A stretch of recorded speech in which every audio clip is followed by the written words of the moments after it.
Several weeks ago, I had a life-threatening ordeal. You had a life-threatening ordeal? Ordeal, yes. Okay. I inadvertently skied out of boundaries in Sochi, Russia, into an area between two ski areas, which was wilderness. I found myself up on top of, a 6,000-foot mountain, and I had to descend myself on my rear, various. I somersaulted a couple of times, and thank God didn't, hit my head or anything. And come close to the microphone.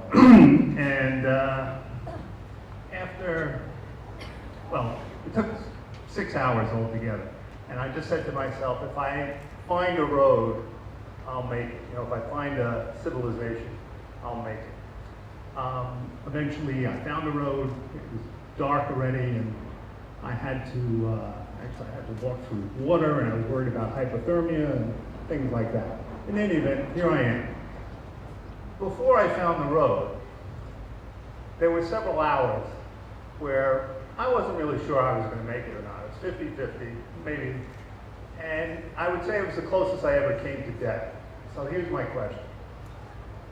As I looked over there and I took a look at death, I saw nothing. I felt nothing. It was insignificant. You were talking about a film before. That's the analogy that I had. We're in the last reel, we just don't see the last reel. That's it. Maybe it was because I was surrounded by such huge mountains, and you talk about time and space, and I just felt this emptiness. But we're all here seeking nirvana. I would say this was the anti-nirvana. I don't know, the nirvana of nothingness. Maybe Seinfeld's nirvana. But I just can't shake this feeling of insignificance. That's really my question. I was hoping that I could come here and, shake that feeling and feel some significance.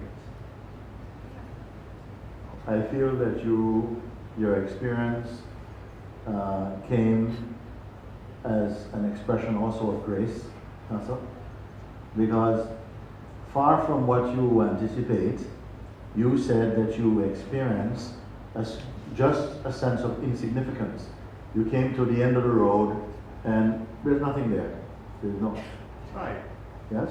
Well, before I got to the actual road, we're talking, the figure road.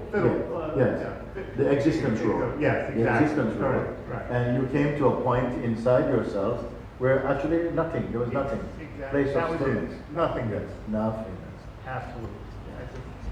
Was that a horrible moment for you? No, it wasn't painful, it wasn't anything. It was it was nothing. Yeah. I just can't shake that feeling. Now, supposing I said to you that for the one who is said to be awake, some similar feeling is there also. But there is not, there's still some psychological mind is there also in this case. It's maybe an expectation that, okay, there's nothing, there's no feeling, there's no joy, no sorrow, right? There's no future, no past. Exactly. There's no passion, there's nothing at all. Yes, that was it. That was it. And that was also a state.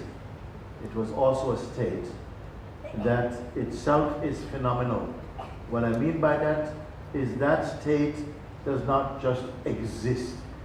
That state is existing within somehow the playing out of consciousness as it is experienced in this body as yourself.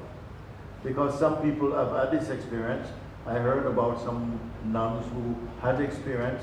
They were meditating and they came to this state that you're speaking about. That there's nobody there. There's nothing there. There's no light. There's no dark. There's nothing. Exactly. And then they came back and they were preaching and saying, you should not get rid of your personal self, because what lies behind is complete darkness. There's no light, there's no joy, there's none of this. It's just blank. You see? Right. And I said, because that was not the ultimate state. It's still not the ultimate state. You see, that is also a state. That is also a state that was being perceived. Now that state is not present with you now. It's still lurking somewhere in some region of the mind, that you came to this place. Right. But that also passed. You witnessed that. Even if there was a black hole, you came to a black hole. And there was nothing in the black hole. That's what it was. Okay? Yeah. Yes, Black yes, hole. yes. But you were also perceiving this. You consciously were perceiving this. You are not this. You are not this. So therefore, that experience also passed on from you to be replaced by other experiences. So the mistake would be to then accept and believe that was the ultimate. I came to the ultimate, and there is nothing there. There's no God, no angels, no nothing. Right, I was there. hoping you could tell me that I was wrong about that. Yeah. So this was just something that's happened. It is still a phenomenal experience. It did not get rid of you who perceived it. You are still here right now, perceiving a new set of circumstances now. You see, it is not the final state. Now what happened is that in even this state that you speak about, you can say, but there was nothing to see, nothing to feel, nothing to compare. There was just nothing. Still, there is an awareness that was here in whose space this experience was also tasted. And it came and went. But nothing looked towards the awareness. You looked at the phenomenon of this state, which was posing temporarily as the final state. There was nothing more than this. There was no space in front, there's no space behind, there's no in, there's no out, there's no right, no temperature, there's not no night nor day, there's no parents, no family, no you or me. Still, it is a fake state. It is fake state. And I'm happy to tell you that, because I would like you to go beyond this state. But not beyond that way, beyond this way. Because you are the witness of this state. You are that which witnesses. You are greater than that state.